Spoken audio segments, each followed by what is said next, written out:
او اخلاق هم دغسې په اسلام کې شته. نو د ژوند په څانګو کې، د ژوند په امورو کې، د زندگی په مشکلاتو کې هیڅ شاخ او هیڅ شعبه او څانګه داسې نه ده چې اسلام دې احکام نه ورته بیان کړي. یا بني آدم قد انزلنا علیکم لباس. نن به یو څه بحث پر دا ټوکرانو باندې وکړو. لباس هم د زندگی او د ژوند بلکې د هغه بدن سره مشتې شی دی چې تر هغه نو محبوب الانسان ته نشته. یو شی دی چې هغه انسان خپل بدن دی، خپل جسم دی، خپل روح دی، دا تر هر چا محبوب دی انسان. یو خو هغه عقلي محبت دی. عقلي محبت زموږ د الله د رسول سره دی. یو طبعي محبت دی، خپل ځان هر چا ته ګران دی. یو پروپاګند چې نن سبا په معاشره کې په ټولنه کې روان دی هغه دا دی چې دا مولیانو و ملایانو موږ ته دا دین ډېر سخت کړي. په لباس کې دونه سختي نشته. لباس لباس دی، چې پتلون اغوستی، چې نیکر اغوستی، چې عربي کالي اغوستی، چې عجمي کالي اغوستی، لباس لباس دی. په دې کې څه مشکل شته؟ او دا غلطه مفکوره هم روانه دی چې انسان چې د شروع څخه پیدا سو لڅ او بربنډو. دا پروپاګند روان دی. اسلام د دغې عقیدې او د دغې مفکورې مخالفت کوي چې د لباس معامله، د کالی معامله، د جامې معامله په دین کې دونه اسانه نه ده. دا لباس خو دا ما او تاثیر پر بدن اچولی دی، دا تاثیر لري. د نفسیاتو ماهرین، د ساینس ماهرین هم نن سبا دا ومنل چې دا لباس تاثیر لري. سپینې جامې چې اغوندي پر بدن باندې یو رقم اثر لري. تور ټوکر چې اغوندي پر بدن بل رقم اثر لري. سور و ژړ ټوکر چې اغوندي پر بدن بل رقم اثر لري.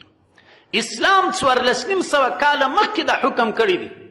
نبی کریم علیه السلام فرمایي البسوا من ثيابكم البياض.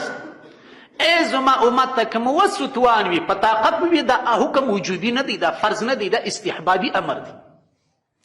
البسوا، تر خپل وس توانه کوشش کوئ چې سپینې جامې واغوندئ. فانها من خیر ثيابكم. سپینې جامې بهترینې جامې دي. نن د نفسیاتو ماهرین، اطباء او ډاکټران سره د ساینس پوهانو دا خبره چې وکړي په سپینې جامې کې د بدن نشو نما زیاته ده تر چا؟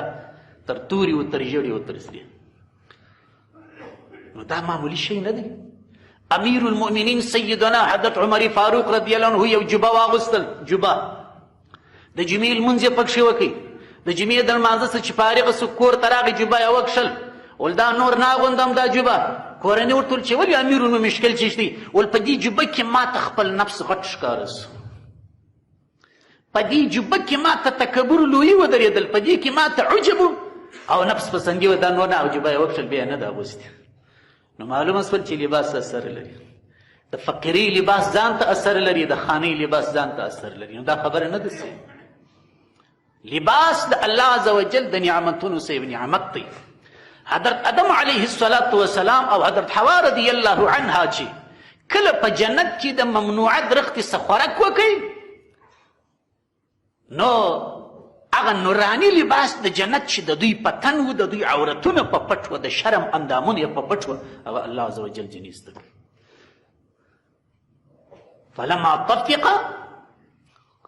فلما ينزع لباسهم، داسې الفاظ راځي چې کله د دوی څخه د جنت نوراني لباس وایستل سو، فطفقا یخصفان علیهما من ورق الشجره. نو دوی شروع سول په جنت کې چې درختې ولاړې وې، د هغه درختو پاڼو کې عملې ورولې، هغه یې پر خپلو اندامونو د شرم باندې مښولې چې عورتونه مو ښکاره نشي. نو لباس په جنت کې لسته. یا بني آدم، ای بني آدم، ای انسانانو، قد انزلنا علیکم لباسا. یقینا په تحقیق سره موږ راکښته کړی دی، راشوه کړی دی، علیکم پر تاسې باندې لباس انجامه. سوال به پرو چې بابا دا جامې، دا کالی، دا پټوانو، دا کوټونو و جراب، دا خو موږ ته معلومې دي چې د پنبې و د مالوچ څه جوړېږي، او پنبه و مالوچ و ریشم، کرک و جیغوني و، دا وړې شان چې دي دا خو په مځکه کې پیدا کېږي. د دې جملې څه مقصد دی؟ قد انزلنا علیکم لباس. د انزال کلمه خو عموما په قرآن کریم کې هغه ځای استعمالېږي چې یو شی د لوړې خوا سره ځي. وانزلنا من السماء ماء طهورا. الله عزوجل فرمایي موږ د اسمان له طرفه پاکې اوبه را نازلې کړي دي. اوبه چې د اسمان له طرفه وري هلته د انزلنا کلمه استعمالیږي، لیکن دا لباس و جامې خو ګرد پنبې ورڅه جوړې، پنبه خوارې په ناداري او ناوه کې کره کېږي. هغه په هلمند کې او هلمند په مځکې پر سر کېږي دا شی. نو دا یو سوال دی. جواب یې دا ورکړی دی چې اصل خبره دا ده پنبه خو په مځکه کې کره کېږي، لیکن دغه صنعت، دغه علم، دغه ښوونه چې د دې پنبې څخه به کالي څنګه جوړېږي، پر څه طریقه به جوړېږي، کمیس به څنګه جوړېږي، پایجامه به څنګه جوړېږي، پټو کوټ به څنګه جوړېږي، د دې خلقت او صنعت دغه ښوونه یې په لوح محفوظ کې لیکل شوې ده. حضرت داود علیه السلام چې زغري جوړولې الله عز وجل ورته وعلمناه صنعة لبوس. داود علیه السلام چې دا زغري جوړولې د مجاهدینو دپاره الله وایي دا موږ ور وښولې. داود علیه السلام د خپل طرفه دا شی نه دی کړی.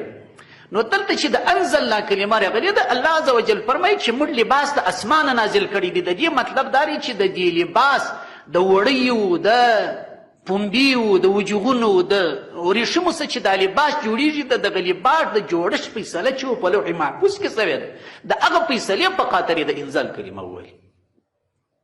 دا یو جواب دی. دا جواب علامه زمحشري صاحب تفسیري کشاف کې ورکوي. لیکن یو بل خوندور جواب هم موږ لرو.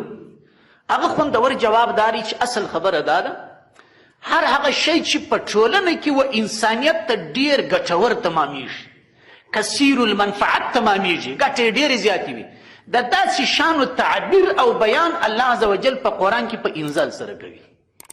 وانزلنا الحديد فيه بأس شديد. الله عز وجل فرمایي موږ وسپنه نازله کړې ده. وسپنه خو د مځکې په تل کې ده، نو وسپنه خو د اسمان څخه نه ده ورېدلې. د اوسپنې دپاره الله عز وجل په قرآن کې د انزلنا کلمه وویل. ولې؟